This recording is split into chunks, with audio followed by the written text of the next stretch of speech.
Do you want to know 5 words that will completely change the results that you're getting right now in sales?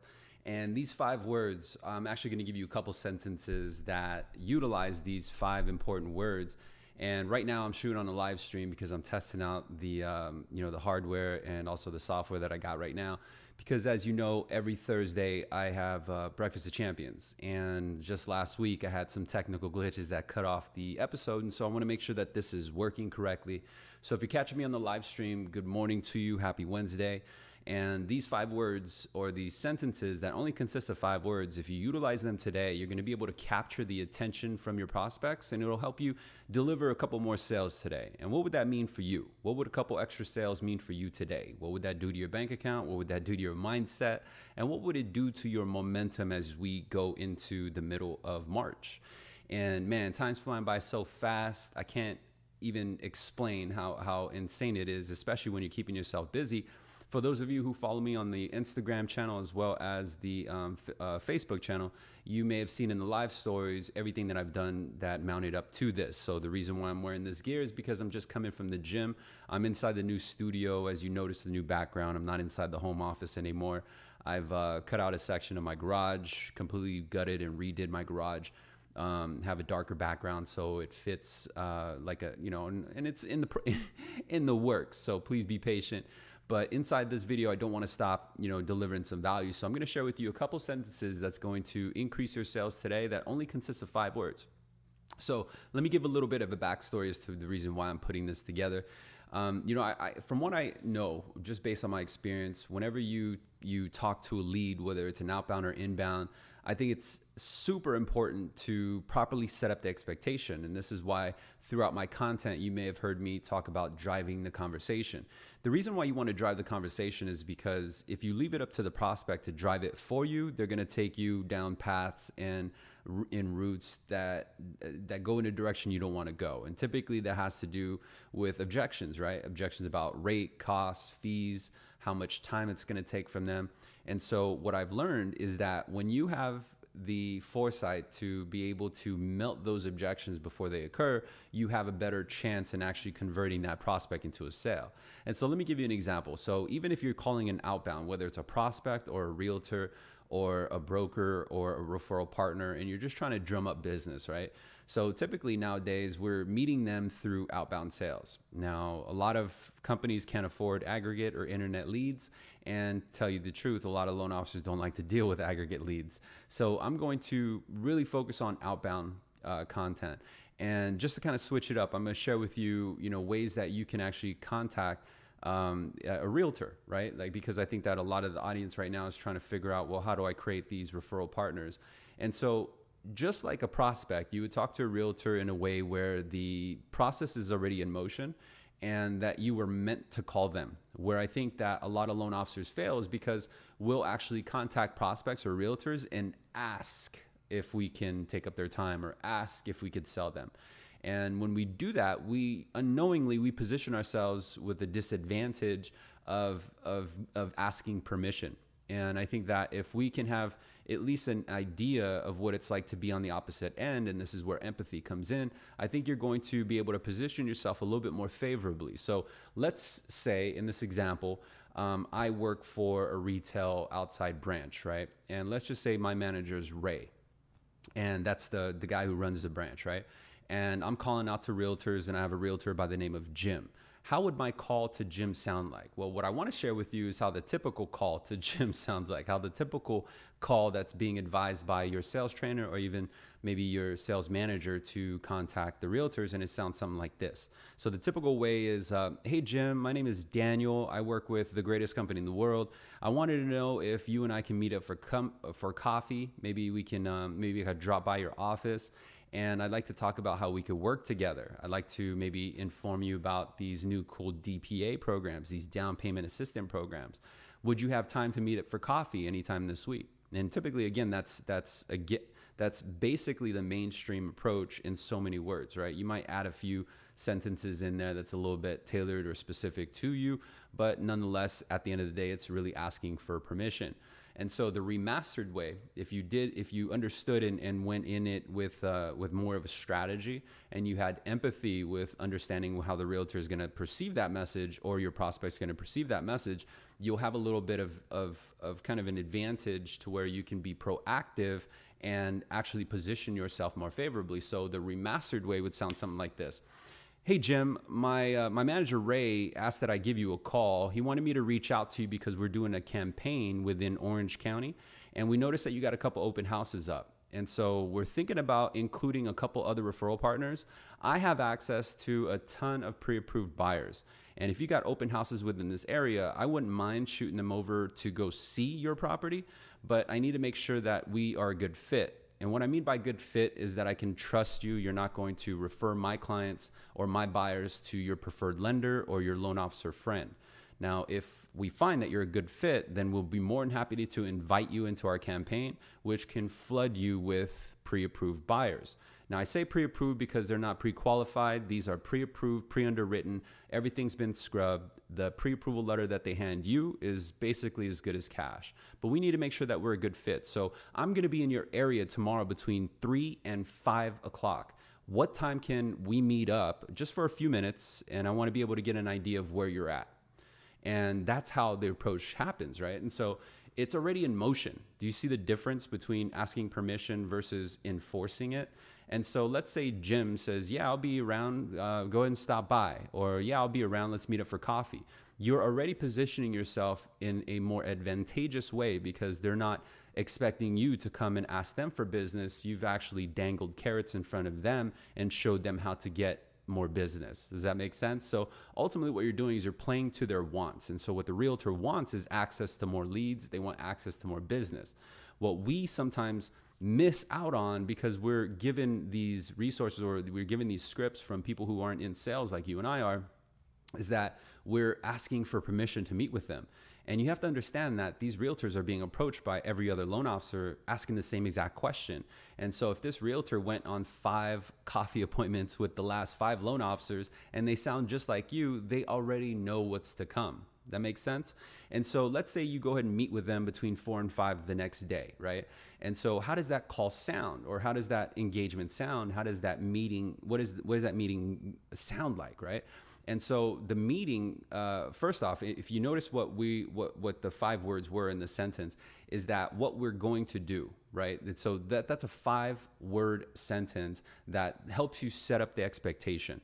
And so how you could use it is when you actually engage with this realtor in person, or even your prospect in person, right? Whoever it is, you set up the precedence right away. You set up the expectation. So you're driving the conversation right from the gate. Whereas a lot of loan officers will start off the engagement of, well, tell me about yourself. And they're trying to build rapport. And I think that's a complete wrong way because they don't want to talk about themselves. They want to know what, you know what I mean? There's a time where they want to talk about themselves, but at the point of first engaging, whether it's on phone or in person, what they want to know is what do you have for them? The bottom line, right? I don't want to say that they're greedy or we're kind of selfish, but at the end of the day, that's just the way that we react. And so if we have empathy and understanding that's exactly what they want, then we can play to that rhythm and actually adapt to what captures their attention. And so that 5-word sentence again is what we're going to do. And now you have full control. Not only that, but you have the full attention of that particular person that you're talking to, whether it's a prospect or it's a realtor. And so when you're meeting with the realtor, how does it sound? Well, the typical way that it sounds is something like this: is hey Jim, so tell me about yourself. Right? Or so, you know what I mean? Like, so do you have any referral partners? Do you have a preferred lender? And this is more of an investigation where you have to, the best way to really build rapport is to capture the attention and give information that actually applies to them, right? And so the remastered way of actually engaging with a realtor will be something like this. Hey, Jim, I appreciate you taking a few minutes. What we're going to do in this few minutes that we share together is just get an idea of whether or not we're compatible with each other. Again, as I mentioned on the phone call yesterday, we're considering bringing on a few partners into our campaign that would ultimately feed you with pre-approved borrowers or buyers. And they're vetted out. They've already been pre-underwritten. All the I's are dotted, T's are crossed. And so this can be an advantageous relationship for both ends, but we need to make sure that you are a good fit. And again, what I mean by good fit is that we could trust you. trust you in that you're not going to refer our buyers to your preferred lender or any other loan officer friends who may be able to give you kickback. If we find that you are trustworthy, then we'll go and make this relationship official, and we can continuously feed you through our marketing engines and our marketing campaigns with prospects that are already vetted out. So first off, Jim, let me go ahead and get an idea of where you are now. How are you currently generating your leads? And so they're going to tell you, right? And what you're doing is you're writing this down. And you have to understand one thing is that when you meet with one realtor, you're ultimately going to meet with another realtor. You're going to meet with another one. You're going to meet with another one, right? And this intel is super important because let's say you meet with Jack, another realtor, and you ask him the same question using the same intro. And you ask him, say, okay, so Jack, tell me what you're doing right now to capture your leads. How are you marketing yourself? And they're going to give you a list of what they do, or I market with the grocery store, or I do online marketing, or my loan officer friend puts us on a mailer, or whatever it is, right? And let's say Jack didn't mention any of the marketing methods that Jim was using, but Jim has a stronger campaign. We can actually suggest that Jack also do that. And because we created that thought, or we opened up that idea, we are the one that is positioned to be the expert. Does that make sense? And all you did was take the intel from your previous realtor meetings and actually open up to them. So this is how networking works. And so after they tell you what their strategies are in capturing leads, then you ask them and say, okay, so with regards to your lead capturing, let me ask you, with whoever you work with right now on the finance side, what are a few things that you wish you could change? What do you not like about the process? And then again, you're writing this down. And what you're going to notice, whether you're talking to Jim, Jack, Jill, or whoever realtor, these things that they don't like are going to be very common. But nonetheless, when you're starting out, you need to identify and personalize it to them. And so let's say Jim says, you know what, I hate that I have no control over it. I hate that, once my loan officer hands it off to underwriting, we have no status. We have no idea what's happening. And my loan officer doesn't call me back, or they never answer the phone, or they never keep me updated.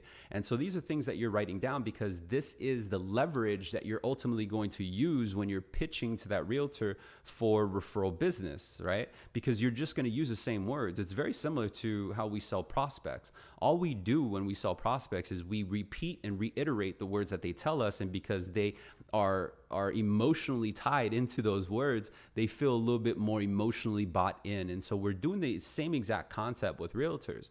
And so after Jim or Jack or whoever tells you what they don't like about that process, and you write it down and say, okay, great. So now that I understand that, let me ask you one more question before I take off. I got another appointment with another realtor that we're considering bringing into as a partnership. Does that make sense? Now you're playing hard to get. Now you've put the realtor in the seat where they're interviewing, being interviewed by you. Whereas a lot of times, a lot of loan officers are going out there and meet with realtors where we are being interviewed by them. Fuck that. No, you need to be able to position yourself with more authority.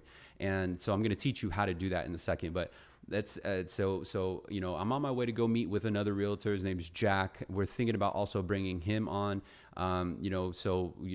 Before I go and meet with Jack, let me ask you one last question. Based on where you're at right now in production, where do you want to be in the next 3 months and for the year? Like, what's your average closings that you're looking for?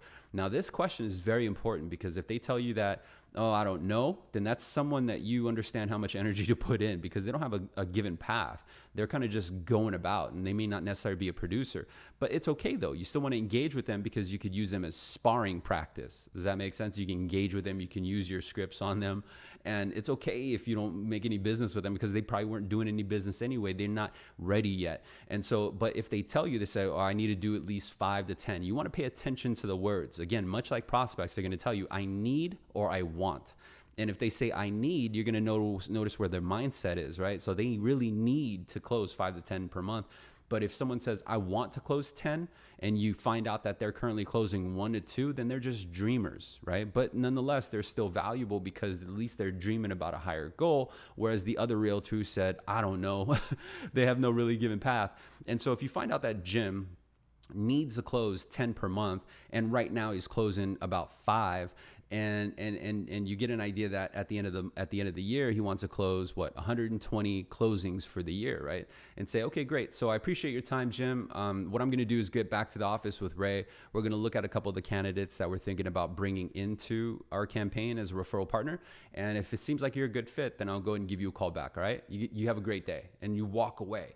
Man, that's so powerful. Psychologically, it gave the realtor a completely different experience. They don't know what the hell just happened, right? Because most loan officers are going in there like, let me tell you about how cool I am, and let me promise you the world so that you can give me your business. Let me work with your turn downs. Let me have your next 3 referral opportunities. And again, all we're doing is just asking, how many loan officers do you think has asked that realtor the same exact question? A ton, right? But how many times do you think this realtor has heard loan officers position themselves as the interviewer? Like they're the one who's looking, you know what I mean? Like considering you. Like it's just so different. It's almost like dating, right? Like you have to position yourself as kind of like, you know, you could get it, but I'll think about it, right? And so guys, we can really relate that to that the most. And this is why we chase girls, or why we chase, you know, that other half, is because they play hard to get. And so we instinctively like that challenge. And so we're ultimately doing it with these referral partners. It's pretty fun when you try it out.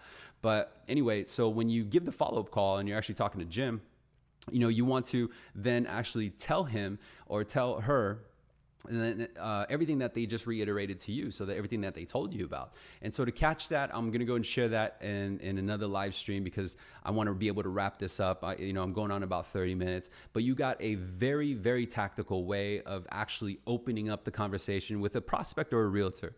And those 5 words again is what we're going to do. What we're going to do is basically setting up the expectation. It's setting up the precedence. It's driving the conversation.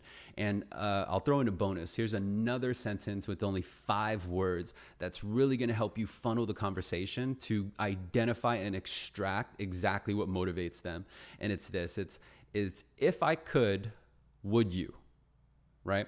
And so I guess there's more words in that, but nonetheless, that's the real context of it. And so if someone says like, hey, D, I'm just looking to lower my payment, right? And so if they said that to you and you're on the refinance side, you say, okay, well, if I could, would you? And then that opens up the precedence, and basically you follow up with, would you put that savings towards other debt, or would you put that savings in the bank?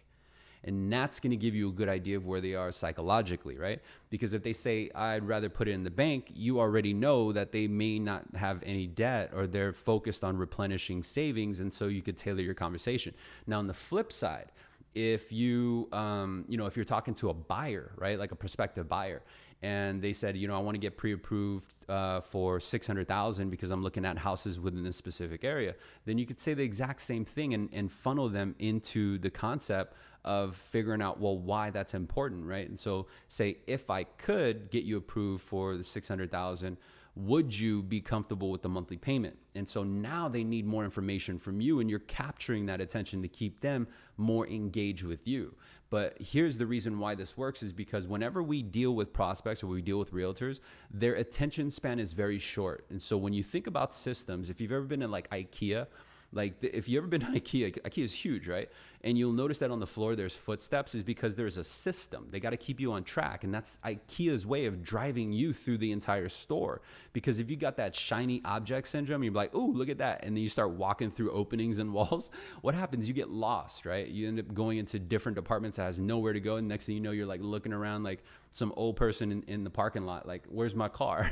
And so this is their system to kind of drive you. Instead of driving the conversation, they're guiding you on a path to see everything within the store. Same exact concept goes with like grocery stores. Do you know why they put milk and eggs at the back, or why they put perishables on the very far back? Is because they want you to walk through the store so that you can see everything on your way and en route to. And so I want you to think about that, because really what it comes down to in order to drive more sales is that you just need to drive them there, right? To drive more sales, you need to drive them towards the sale. You need to drive the attention so that you can relay your message and then close them through your message. And so I hope you guys really enjoyed this live stream. It looks like the technology is working just fine. And I hope that you guys join me tomorrow, 8:30 a.m. to 9 a.m. Pacific Standard Time, for Breakfast of Champions. If you haven't already, just like the ticker says right below me, it gives you the time, but you want to go to salesremaster.com, pick up the sales script. It'll give you more of an idea of what I use in terms of the word tracking that captures the attention from both buyers and refinance homeowners or borrowers, right? And so when you get a chance, definitely sign up for that script. Be sure you use your personal email address because your work email is going to quarantine me, and I'll see you guys on the next episode. Have a great morning.